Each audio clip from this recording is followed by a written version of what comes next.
শুভ সকাল বন্ধুরা, তোমরা সবাই কেমন আছো? আশা করি ভালো আছো। সাথে হিমিস লাইফস্টাইলে তোমাদের স্বাগত। তো আজকে অনেক দিন পরে তোমাদের সাথে একটা ব্লগ শেয়ার করছি। তার মধ্যে আমার মেয়ে হয়ে গেছে, তো অনেক দিনই তোমাদের সাথে ব্লগ শেয়ার করা হয় না। আর এখন সকাল 5:30, আমি সকালে উঠেছি কারণ আমার হাজব্যান্ড কাজে যাবে। তো মেয়ে ঘুমোচ্ছে আর হাজব্যান্ড ঘুমোচ্ছে, শাশুড়ি মারাও ঘুমোচ্ছে, আর আমি এখানে সকালে আশেপাশে কাজ, উঠান ঝাড় দেওয়া করে নিচ্ছি। তো উঠানটা পরিষ্কারই, কারণ আগের দিন ঝাড় দিয়ে রেখেছিলাম, তাই বিকেলে ঝাড় দিয়েছিলাম, তো তাই আসা পরিষ্কারই। আর এইদিকে ও গরু বের করছে, মাঠে দেবে, তারপর ও কাজে যাবে। তো ওই যে সামনের জমিটাতে কিছুদিন আগে পর্যন্ত বেগুন গাছ ছিল, তো বেগুনের দাম কমে গেছে বলে তুলে ফেলা হয়েছে। আর ওই যে সামনে একটা বেগুন ক্ষেত রয়ে গেছে। তো এই পরিবেশটা খুবই ভালো লাগে আমার বাপের বাড়িতে। এরকম সবুজ ঘেরা পরিবেশটা কমই। আর এইখানে আমার মা রান্না করছে, আর এইখানে আমি সকাল সকাল ঘুমিয়ে আছে মেয়ে, আর আমি ঘাসগুলো পরিষ্কার করে নিচ্ছি উঠোন লেপবো বলে। তো 2 দিন বাদে হোলি, তাই একটু বাড়ি ঘর পরিষ্কার করছি, উঠোন লেপবো, তো এই ঘাসগুলি পরিষ্কার করছি। আর এই ঘাসগুলি হয় গোবর থেকে, গোবর মধ্যে ঘাসের দানা থাকে, সেখান থেকে হয়।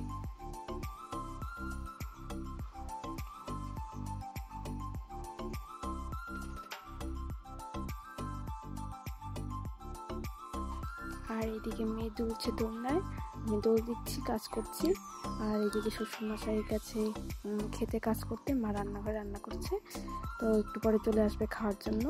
তো সকালে হাজব্যান্ড খাওয়া দাওয়া করে রুটি ছিল, রুটি খেয়ে কাজে গেছে, দুপুরে আবার খেতে আসবে। তাই সকাল সকালই আমি উঠোন লেপে তুলছি, কারণ একটু পরে ওকে আবার 10টা 10:30 স্নান করাতে হবে, তখন আবার করতে পারবো না। তারপরে 1-1.5 ঘন্টা তো ওর পেছনে থাকতে হয়, কারণ কান্নাকাটি করে, খাওয়া দাওয়া করে, তারপরে ঘুমাবে, তারপর আমি একটু ফ্রি। আর এই যেখানে গোবর দিয়ে আমি উঠোন লেপছি। আগে তো খুব ঘেন্না হতো গোবর ধরতে, প্লাস্টিক হাতে লাগিয়ে গোবর ধরতাম, তো এখন কোনো রকমই লাগে না। বাচ্চার পটিও হাতে লেগে গেলে কোনো রকম লাগে না।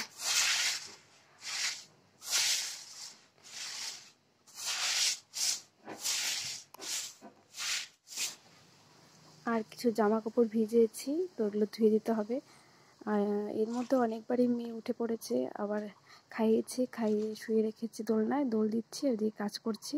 তো আকাশটাও খুব খারাপ, মেঘলা, মনে হয় বৃষ্টি হবে। তো অর্ধেক লেপেই যখন ফেলেছি, তাই পুরো টাইম লেপে ফেলছি, তো বৃষ্টি তো মনে হয় হবে।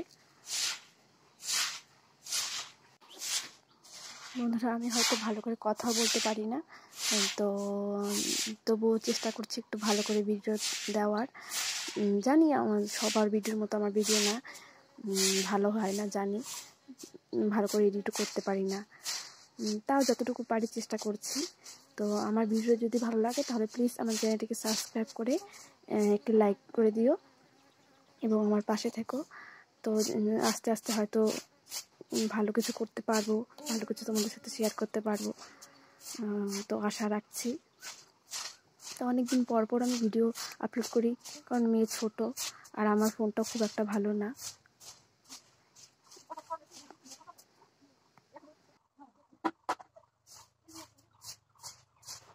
আর এইদিকে 2টো বাচ্চা ছেলে এসেছে, মেয়ের সাথে কথা বলছে, খেলছে, আর ও তাদের সাথে করছে। তো আমি বলছিলাম যে ভাই দেখো, দাদা এসেছে, খেলছে তোমার সাথে খেলছে। তো পরে মা বলছে ওইটা ভাই না, দাদা না, মানে ওটা আমার সম্পর্কে দেওয়ার হয়, তো কাকু হয় ওর। তো আমি বলছিলাম তোমাদের বাড়ি কোথায়? তো মাই বলছিল যে এই যে সামনে বাড়িটাই ওদের বাড়ি। তো আমি এখানে নতুন, তো মনে করো 1-1.5 বছর হয়েছে বিয়ে হয়েছে, তো এখনও ঠিকঠাকভাবে লোকজন চিনি না। আর এইদিকে দেখো, আমি জামা কাপড়গুলি ধুয়ে নাড়তে চলে এসেছি। আমাদের বাড়ির সামনে 2টো বাঁশ লাগিয়ে দিয়েছে, এখানে আমি জামা কাপড়গুলো শুকিয়ে নিই ওর। আর সামনেই দেখছো যে সবুজ, ওইটা আমাদের গাজর ক্ষেত। কিছুদিন পরে, জানি না 2-3 মাস পরে মনে হয় গাজরই ম্যাচিউর হয়ে যাবে, তারপরে গাজর বিক্রি করে ফেলবে আমাদের। তখন তো বাড়িতে ভীষণই কাজ থাকবে, তো সকালে রান্নাবান্না করতে হবে, একদম একটু চাপই থাকবে।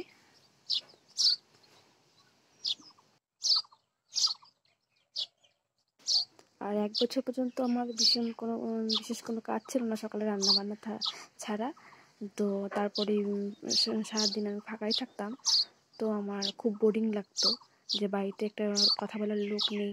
আর আমাদের বাড়িটা না একদম অনেকটা আলাদা বলতে অনেক ফাঁকা জায়গায়, অনেক মাঠের মাঝখানে, ক্ষেতের মাঝখানে। তো একটু দূরে দূরে বাড়িগুলো, তো আশেপাশে বাড়িতে যাওয়া আসাও হয় না, খুব কম হয়। ওরা একটু কম যাওয়া আসা করে, একটু দূরে বলে। তো খুবই বোরিং লাগতো। তো এখন মেয়ে হওয়ার পর বোরিং লাগে না, ব্যস্ততার মধ্যেই দিন চলে যায়, বেশ ভালোই লাগে। আর এইদিকে আমার শাশুড়ি মা শাক কাটছে, শাক বলতে লাউ ডগা কাটছে। তো তারপরে রান্না বসাতে এসেছি, এখানে মশলা বাটছি আমি, আর ওইদিকে শাক কাটছে, আমরা গল্প করছি। একটু পরেই ওর বাবা চলে আসবে খেতে, তাই একটু তাড়াহুড়ো করছি। আর ওইদিকে মেয়েকে রেখেছে আমার শ্বশুরমশাই। রান্না বসাতে এসেই কিছুদিন তো রান্না করতে পারি না, কারণ উঠে পড়ে মেয়ে, তারপরে খাওয়াতে যেতে হয়। তো বাকি রান্নাটুকু মা এসেই ফেলে। তো এমনই হয়। তো সকালে যদি রান্না বসাই তাহলে তাও একটু রান্না করতে পারি। যদি দুপুরবেলা রান্না করতে আসি তো সেদিন তো আমার রান্না করাই হয় না। তো অর্ধেক রান্না বসিয়ে উঠে যেতে হয়, তারপরে বাকিটা মাই রান্না করে।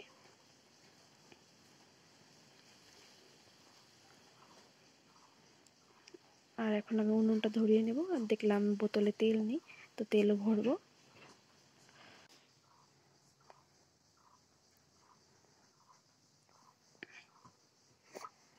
আর আজকে নিরামিষ রান্না হবে, লাউ ডগা দিয়ে আর আরও নানান সবজি দিয়ে একটা তরকারি। ওটাকে আমাদের এখানকার ভাষায় বলে লতা পাতা, কারণ লতা পাতা দিয়ে বানায়, তাই লতা পাতা বলে। আর এখানে আমি রান্না করছি।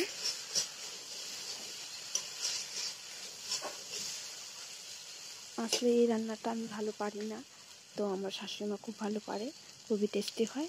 তো আমি চেষ্টা করি শেখার, কিন্তু আমি আজকে একটু অন্যরকম করে রান্না করছি, কারণ কড়াইতে একটু তেল ছিল, তো কিছু একটা ভেজেছিলাম, ডিম কিছু একটা ভেজেছিলাম, তাই ওই তেলের মধ্যে সবজিটা একটু ভেজে নিচ্ছি, তারপরে জল দিয়ে দেবো। আর অন্যদিন জলটা আগে দিয়ে তারপরে সবজি দিই, তারপরে ফোড়ন দিই।